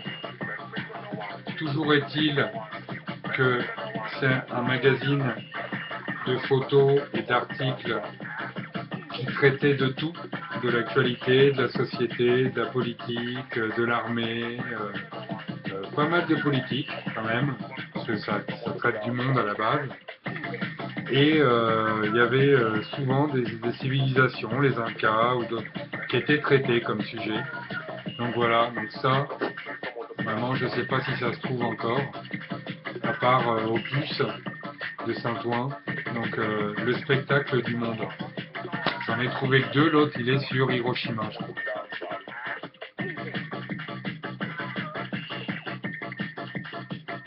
Donc là on a Travolta, c'est pas pour balancer, hein. Monsieur Travolta, presque en Tarzan, hein, comme Rocco, Siffredi tout à l'heure. Il manquerait plus que Sylvester Stallone, comme ça, et on a 3 Tarzans. Un dans Gorge Profonde et les autres dans ce qu'ils veulent. Alors ça c'est un magazine Rital, 86, pas si vieux, j'allais dire. Ah, il est pas loin. Vous voyez, il est pas loin. Notre ami Sylvester Stallone, qui a rempilé dernièrement pour Rambo. On a notre petite Brigitte Bardot. Voilà, quand elle était comme ça. Il y a de tout. Sur les stars, il y a la reine d'Angleterre. Ah bah tiens, on va profiter pour dire un truc, c'est que, voilà, ça, cette merde-là. Et pourtant, mes grands-parents, ils sont issus de... J'ai vu des taureaux, mais que piscine. Hein. J'ai vu des taureaux piscine quand j'étais jeune, 3 ou 4 fois. Mais ça, là, il que ça s'arrête. La corrida, là. Si jamais c'était un autre animal, des chevaux ou des girafes ou des zèbres, ce serait ce serait interdit tout de suite et tout. Là, c'est des taureaux, donc sous prétexte que ça a des cornes et que ça peut te baiser ta mère, ben en fait, on les tue. Voilà, c'est spécial, ça c'est l'être humain. Donc voilà, on va enchaîner sur un truc pour finir. Voilà, c'est que il faut presque même sensibiliser les plus jeunes au fait qu'en fait, voilà, on a été tellement cons qu'il y a des animaux qui sont en voie d'extinction et qu'on n'y peut pas grand-chose dans certains cas, et que dans certains cas, c'est totalement voulu. Je parle des requins, du thon rouge ou des ours, voir des rhinocéros, voilà, avec à chaque fois l'aileron de requin ou la poudre de corne de rhinocéros qui vient foutre la merde puisqu'elles ont atteint des prix de revente exorbitants et que c'est devenu un commerce et surtout un trafic. Voilà. Donc, je passe j'ai envie de saluer au passage les gendarmes qui en fait se battent pour que justement des gens qui vendent illégalement des crocodiles, des défenses d'éléphants et tous ces trucs-là, mais en fait puissent coincer le maximum de gens qui vont comme ça avec un fusil descendre un éléphant juste pour avoir une petite impression qui leur passe dans les testicules. Je trouve que c'est un des portraits ou un des aspects en fait les plus dégueulasses en fait de l'être humain, c'est ça. C'est le gars qui va aller descendre un lion pour se persuader en fait qu'il lui reste quand même quelques centimètres de bite. C'est trop la honte, c'est trop typiquement masculin, dégueu et irrespectueux pour les animaux, que dans ces cas-là on considère quasiment comme le font certains avec leurs animaux domestiques, c'est-à-dire un meuble, un objet, une simple partie de décoration, un accessoire, quoi. Voilà. Et on va finir par les trous du cul de surfeurs. Non, on n'est pas dans Point Break, je vous rassure. Voilà, donc les Butthole Surfers avec les Prongs que j'ai vus au Dynamo Festival, Danzig, mes amis d'Orléans, les Burning Head, Slayer, Ice-T, Soul Cooking et Rage Against the Machine. Voilà, donc Rage Magazine, qui, je le répète, était le magazine des années 90 pour tous ceux qui l'ont loupé. Et donc voilà, ça me permet de finir en fait cette pile. Voilà. Et de vous dire à la suivante, parce qu'il m'en reste au moins une ou deux petites revues de couverture de magazine qu'on va faire comme ça, pour plonger notre nez en fait dans le passé, voir un petit peu un petit peu tout ce qu'il y avait avant Internet. C'est mon but un peu, c'est de voir ça aussi. C'est qu'aujourd'hui on n'aurait pas évidemment à faire appel à tout ça pour se documenter. Donc ça va descendre à ma cave. Aujourd'hui on a Internet, mais il y a eu des choses avant et voilà, et ça me fait plaisir de vous les montrer parce que je dois être on n'est pas beaucoup à faire état comme ça de conservation de choses, puisque j'ai même des magazines, je crois, de 1950. Voilà, donc c'était Psychopathe, et je vous souhaite un bon jour chez vous.